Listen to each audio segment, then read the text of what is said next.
On first appearance, this seems like a normal school bus, but the teachers and pupils on board are taking a highly unusual trip to school.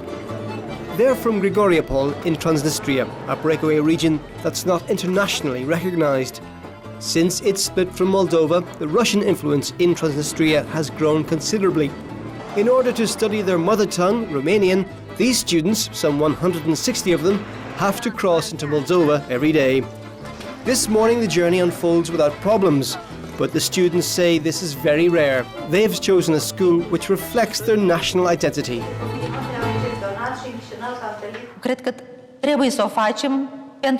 I think there's an obligation to fight for children's rights because it's the only way to give them a top education, a special one, and to educate them in the spirit of the truth. That truth doesn't exist in the schools of Transnistria, where they learn a strange history, one of another state. In schools where Cyrillic is used, they learn the geography of another country, while we want to know the history of our country, our roots. Even though a third of the population is of Romanian origin, authorities banned the language in 1996.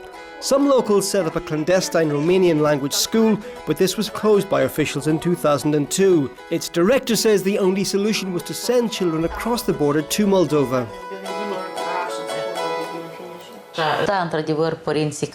It's true, some parents of our students prefer to conceal from the authorities the fact that their children come here to study in this school in Moldova because they fear they'd be discriminated against afterwards. And indeed, it's reported some supporters of Romanian language education were detained. At first, it was difficult for the children to understand this conflict and the political issues around it. But despite the challenges, students like Lucia stick to their daily routine.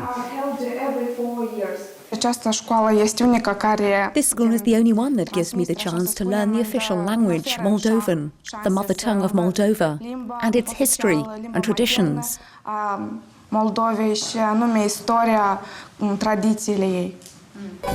But the school's future is far from certain. The day after this report was filmed, its director was again stopped at the border and detained for several hours, a school trapped in a frozen political conflict.